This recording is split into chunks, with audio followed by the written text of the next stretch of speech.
I'm sorry about the end of the last video. It kind of, we made a bit of a boob on the editing on Dom's phone. And I also just wanted to say sorry, this is going on a bit longer than I thought, but it will just be this one that's a bit longer. I wanted to talk about midwives quickly. They're all really lovely and everything, but it just feels like I haven't seen her at all, because it's been interrupted with all like the scan appointments and the anti-D appointment, and they're all considered midwife appointments, so you know, I've only seen her like 3 times. But it's really nice when you do go, because, you know, they put the little sound thing on your belly and you can hear its heartbeat, and then they, you know, have a feel and see how big it is and stuff like that. It's nice. And, you know, there's quite a few complications that I had right at the beginning, trying to get hold of the right people, because I phoned my doctor and they were like, oh, you can do a self-referral, and so I was like, okay. And then I didn't hear anything for ages, and I got given loads of wrong phone numbers to call, and so it was a bit of a big, well, another boob, but on their behalf this time. And yeah, nuchal screen was something I wanted to say.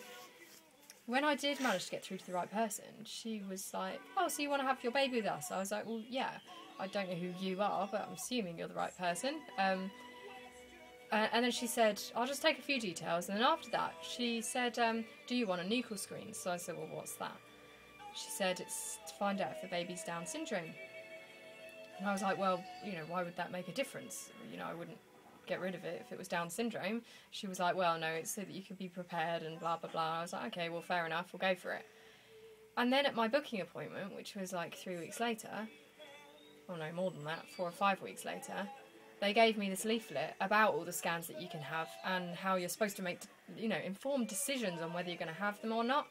And with the nuchal screen one, it was like, it's like a really big debate whether you should have it or not, because, you know, you don't, if you have the nuchal screen and it turns out you're in a higher percentile range for it being possibly Down syndrome, then you'd have this thing called amniocentesis, where they put like a needle into the uterus, and I don't really know, but anyway, it increases your chance of miscarriage. And when I found this out, I was like, well, why has she even asked me if I wanted it, if you're supposed to make the decision and then say I'd like it?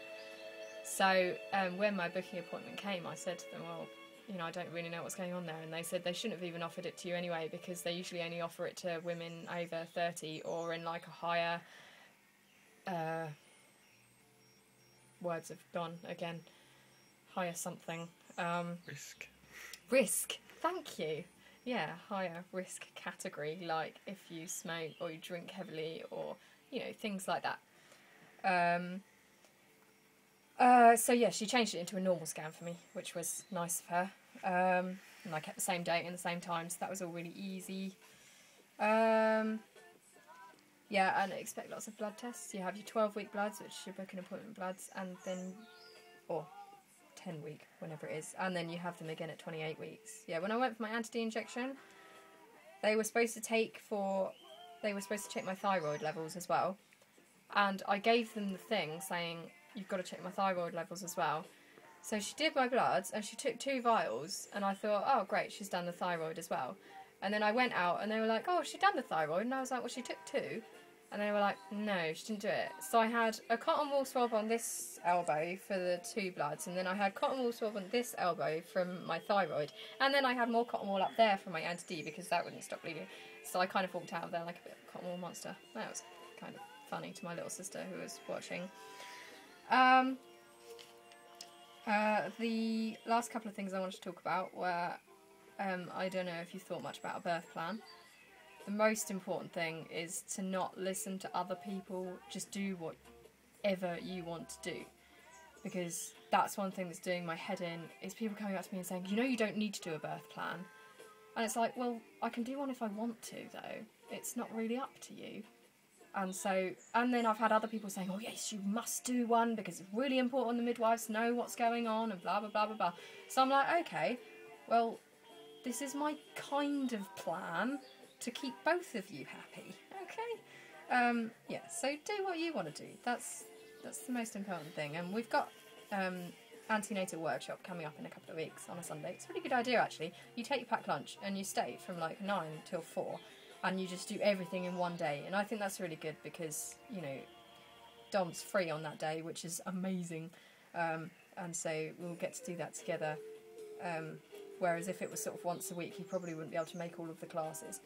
And also that's probably the kind of place where they're going to give us an idea of what you're supposed to do with your birth plan and all that. And then the last thing I wanted to do was my moan of the week. I've decided that that's going to be my thing. If you've got a moan of the week, just post it in the comments section.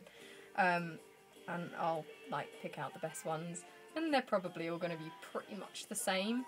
But my moan of the week is maternity genes. It's either men or non-pregnant women that are inventing them, because personally I've given up. They're just stupid. It's like over-the-bump ones. They're great.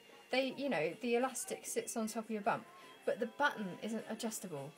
And it presses on your bladder, and it's just really, really uncomfortable. And they're so, like, tight on your thighs as well. Maybe I'm just going for a smaller size, which is kind of wrong.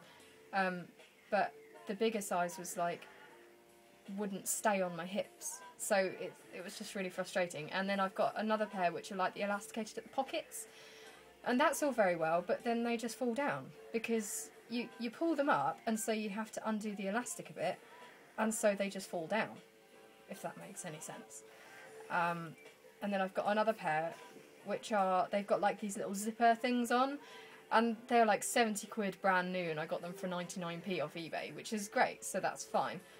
But they either sit like all the way above your bump, like proper parent style, and they rub quite nastily, and they're a bit of a mission to get off to go to the toilet. So, you know, if there was one thing that I could create, it would be a good pair of maternity trousers. And they're called dungarees, aren't they? Yes, the dungarees. If you can get your hands on dungarees, get them. Because I've just been wearing the dungarees, like, every day, apart from today, because they need to go in the wash, because I've been wearing them every day. But otherwise, what I found to work instead, especially as it's hotter at the moment, is just leggings with a loose waistband. That seems to be working for me. They're quite comfy. Also, H&M do really nice skirts which have got like this wide elasticated bit on the outside, and it's really like, it's not strong elastic either, so it just sits on your belly, and they're really comfy as well. And then with maternity tops, you don't even need to buy proper maternity tops. You can just get the smocky ones that are in fashion at the moment, so that's really handy. So yeah, moans please. I want to hear your moans, because they'll make me smile, because they'll make me feel better. And thank you for listening if you have. Sorry if it's been a bit boring, but I'll try and update you after my midwife appointment next week on Tuesday. Bye!